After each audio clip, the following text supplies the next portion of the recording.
Hi, it's Maggie here from Resume Care Management Consultants, and thank you again for working through the package with us. Now, today, what I wanted to do was just have a quick run through the locality risk assessment, because this is going to have to be submitted with your Ofsted inspection registration documents.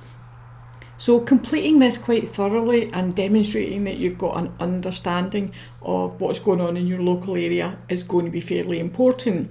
So what we've done is we've set it out.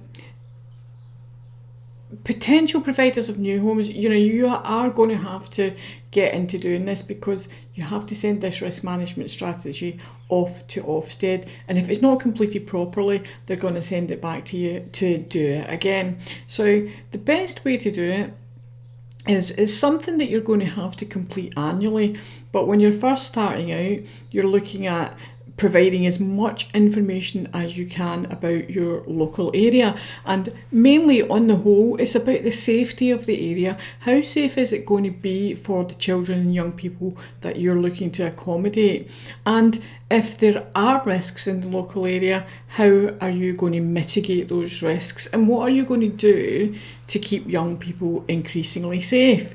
Now, one of the main points about this locality risk assessment, which is really, really good for your startup, is it means that you have to involve other people. You can't just complete it yourself and just do it off the top of your head or do research in Google. That's good, you're going to need to do some of that, but ultimately you're going to want to be getting in touch with people like the police, your local children's safeguarding board, anybody who can inform your risk assessment process.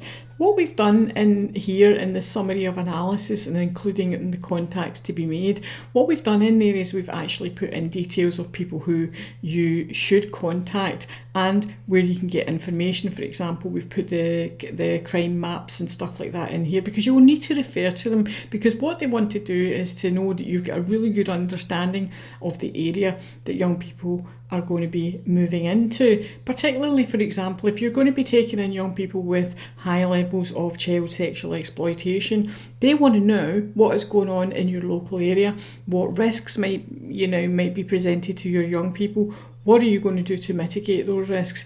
Is it going to be actually safe and practical for you to take young people with those types of risks into the area? So they want to see that you've covered all of those things. They also want to know that the amenities in your local area are suitable for the young people that you're taking in, and that you're going to have access to things like the probation service, voluntary services, schools, good activities for young people. Anything that's got to do with the locality and the safety of young people is what they're looking at.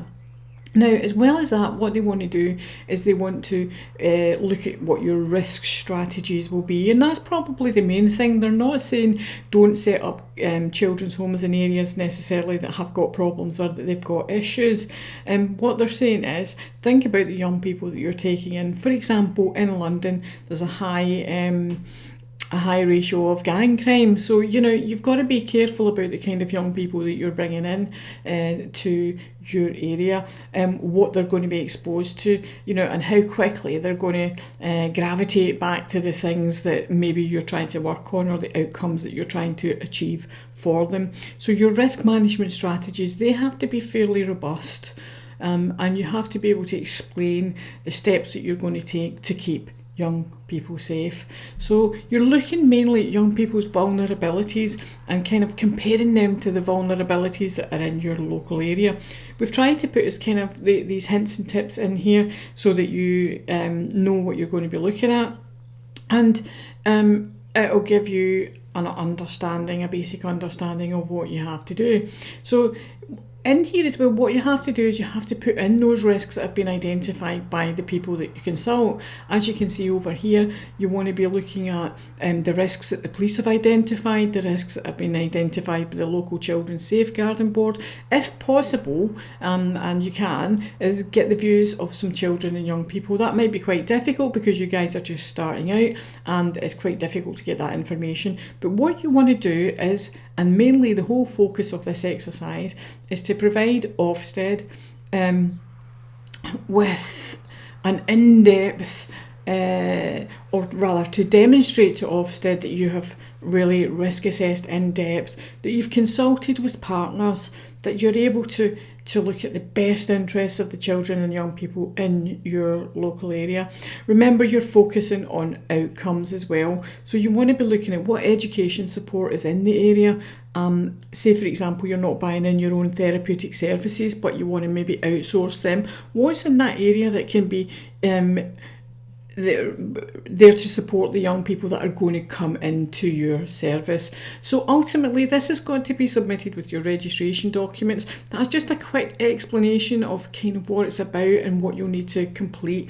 Not as in-depth maybe as you would like, but obviously you can give me a shout if you would like to go through it in any more detail or you have any questions about it.